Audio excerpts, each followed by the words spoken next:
সালামু আলাইকুম। কেমন আছেন সবাই? আশা করি ভালো আছেন। তো আজকে আসলে একটু গতানুগতিক ধারার বাইরে যে একটু আলাপ করব।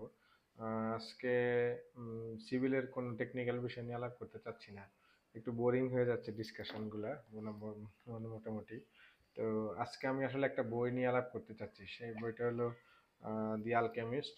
অ্যাকচুয়ালি এটা আমার পড়া একটা মানে খুবই মজার একটা বই। গল্পের থ্রুতে আপনি অনেক কিছু শিখতে পারবেন এই বই থেকে। এটা দি আলকেমিস্ট বইটা লিখছেন হলো পাওলো কোয়েলহো। ওনার লেখা সবচেয়ে বেস্ট সেলিং একটা বুক, যেটা প্রায় all over the world 65 million copy sold out হয়েছে। তো আসলে অনেকে জানে এই বই সম্পর্কে, তবুও আমি একটু আসলে সহজ সরল একটা বই দিয়ে রিভিউ করা শুরু করলাম। বইটা আমি নিজেও পড়ছি বেশ কয়েকবার। বাংলায় পড়ছি, ইংলিশে পড়া হয়েছে। তো বাংলায় পড়ার সময় বইটা আসলে পড়ে একটু মজাই পেয়েছি।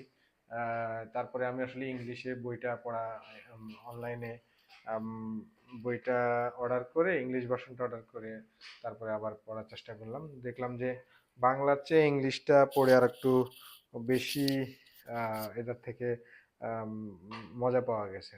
তো তাই বলে আজকে আপনাদের সাথে একটু শেয়ার করা বইটা সম্পর্কে। বইটাতে আসলে একটা আহ, উম, ইসের গল্প বলা হয়েছে। আপনার একটা মেষবালকের গল্প বলা হয়েছে। মেষবালক বলতে মানে ভেড়ার চালক, রাখালের গল্প বলা হয়েছে। তো সে আসলে নামটা হলো সান্ডিয়াগো। অ্যাকচুয়ালি আপনি এই ব্রাজিলে, উত্তর আমেরিকা, দক্ষিণ আমেরিকার, সাউথ আমেরিকান কন্টিনেন্টের আসলে একটা ছেলে গল্প। যদিও সে পরবর্তীতে মাইগ্রেট হয়ে স্পেন হয়ে আপনার মরক্কোর এই অঞ্চলটাতে চলে আসে। তার মূলত পেশা হলো সে মেষ চড়ায়, এমনকি তার জীবিকা নির্বাহ করে মেষের পশম বা দুধ বা মেষ বিক্রি করে। মেষ বেশি হয়ে গেলে মেষ বিক্রি করে। তো ছোটবেলা থেকে সে একটা ড্রিম নিয়ে থাকে যে সে একটা গুপ্তধনের সন্ধানে বের হবে। তার বিভিন্নভাবে সে আসলে স্বপ্নের মাধ্যমে সে দেখতে পায় যে সে কিছু গুপ্তধন পাইছে। আসলে গুপ্তধন বলতে তখন একমাত্র বোঝানোই হয়তো আসলে তখনকার সময় যে আহ, মিশরের পিরামিড অঞ্চলটাকেই আসলে ধরা হইতো। তো তখন কেননা তখনকার দিনে রাজারা এই দিকটায় সমৃদ্ধ ছিলেন।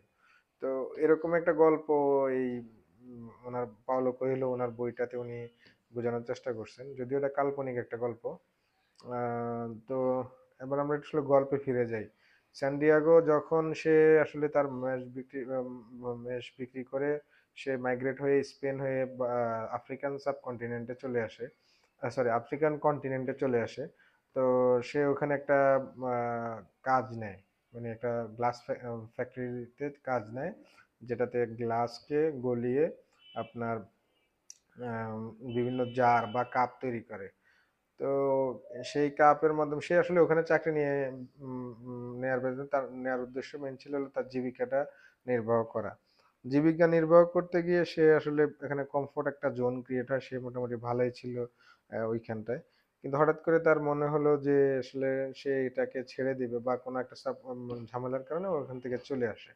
তো আসলে গল্পটা পড়লে আপনারা বুঝতে পারবেন যে আসলে আসলে ডিটেল কাহিনীটা কি। ওখান থেকে চলে আসার পরে সে মরুভূমি পাড়ি দিবে এই উদ্দেশ্যে। ওখানে যা টাকা জমানো হয়েছে সে আসলে বেশ কয়েকবার টাকাও হারিয়ে ফেলে বা নষ্ট হয়ে যায়। তারপরে সে আবার সে কিছু জমানো টাকা খরচ করে সে মরুভূমির উদ্দেশ্যে পাড়ি দেওয়ার উদ্দেশ্যে রওনা হয়। মরুভূমি পাড়ি দিয়ে তার আলটিমেট ডেস্টিনেশন হলো যে মিশরের পিরামিড থেকে পিরামিডের মধ্যে তার যে আপনার গুপ্তধনগুলো আছে সে ওইগুলাকে বাইর করা। তো ইন দ্য মিন টাইম সে যখন মরুভূমি পাড়ি দেয় একটা ওয়েসিসে সে আইসা পড়ে। তো বলতে পারেন একটা গ্রামের মতোই। তো ওয়েসিসে আসার পরে সে ওইখান থেকে দুইটা গোত্রের আসলে এমন সময় যে সে আসে দুইটা গোত্রের দ্বন্দ্বের মাঝখানে সে পড়ে যায়, মানে যুদ্ধ একটা আবহ থাকে, মানে যুদ্ধের সময়কাল অবস্থা। তো সে আসলে একটা গোত্রের, যেই গোত্রের সাথে সে মিশে যায় সেই গোত্রকে সে বাঁচানোর জন্য সে আসলে তাদেরকে বলে যে আমি জানি যে অমুক দিন অমুক সময় সে আপনাদের এখানে হামলা হইতে পারে। তো সেই টাইমটা বলে দেয়। বলে দেওয়ার কারণে তারা ওখান থেকে সেফ জোনে চলে যায় এমনকি তারা বেঁচে যায়। তো ওই গোত্রেরই একটা মেয়ে ফাতেমা, বা ফাতিমা বলে। তো সে আসলে মূলত এই গল্পের নায়িকা। মানে সান্ডিয়াগো তার প্রেমে পড়ে যায়। আসলে ও মেয়েটা খুবই সুন্দর। সে আবার ওই এলাকায় দীর্ঘদিন বসবাস করে বা সবকিছু জানে। তো সান্ডিয়াগো তার মাধ্যমে অনেক কিছু শিখে। শেখার পরে আসলে তার গোত্রের লোকজন তাকে সান্ডিয়াগোকে খুব ভালোভাবে অ্যাকসেপ্ট করে নেয়। মানে সে যে তার একটা রেসপেক্টের জায়গা ক্রিয়েট হয়।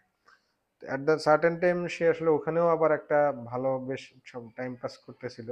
কিন্তু হঠাৎ করে তার আবারও সেই ডেস্টিনেশনের কথা ভুলে যে আমার মাথায় আসে যে আমি তো আমার গুপ্তধন ডেস্টিনেশনে যাইতে হবে, গুপ্তধনের উদ্দেশ্যে যাইতে হবে। তো সে আবার সব ছেড়ে দেয়, ছেড়ে দিয়ে সে আসলে গুপ্তধনের উদ্দেশ্যে রওনা হয়। আবার সে আসলে ওই পিরামিডের অঞ্চলটাতে বা পিরামিডের এখানে এসে তার আলকেমিস্ট নামে একজনের সাথে তার দেখা হয়ে যায়।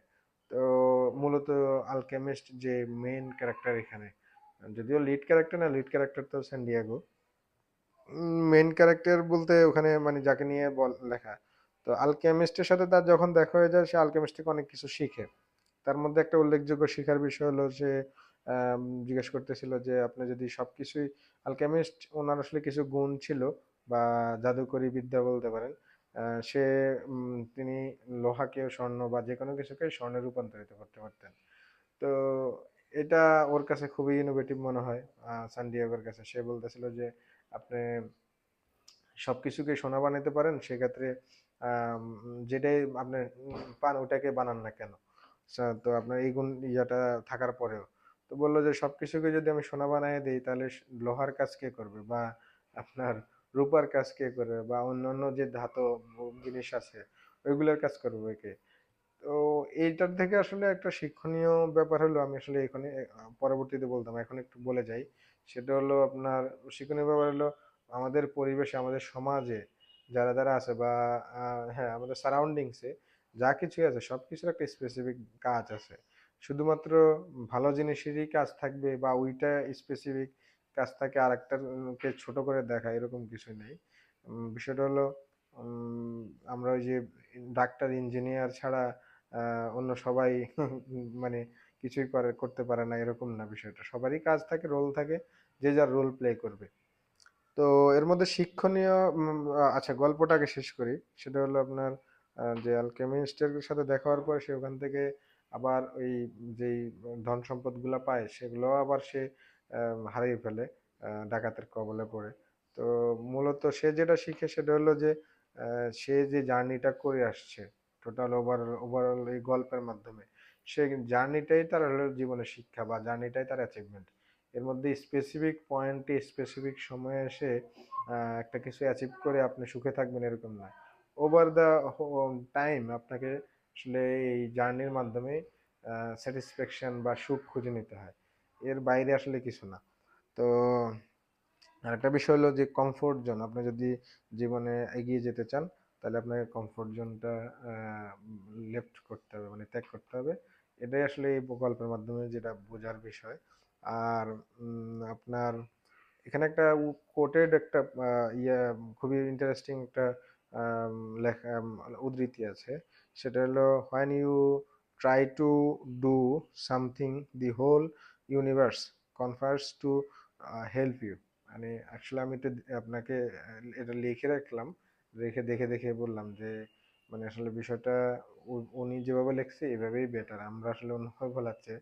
তো বিষয়টা হলো যে আপনি যদি মন থেকে কোনো নৈতিক জিনিস খুবই অনেস্টির সাথে ডেডিকেশনের সাথে আপনি এক্সপেক্ট করেন, মানে আশা করেন, সেক্ষেত্রে পুরা ব্রহ্মাণ্ড বা পুরা বিশ্ব আপনাকে সেটা এনে দেওয়ার জন্য কাজে লেগে নিয়োজিত হয়ে যাবে, এরকম একটা বিষয় আর কি। তো এই বিষয়গুলোর মাধ্যমে আসলে আমি আসলে কিছু স্পেসিফিক পয়েন্ট আপনাদের উদ্দেশ্যে বলার জন্য লিখে রাখছিলাম। তো আশা করি ভালো থাকবেন। পরবর্তীতে আরেক ভিডিওতে আপনাদের সাথে দেখা হবে।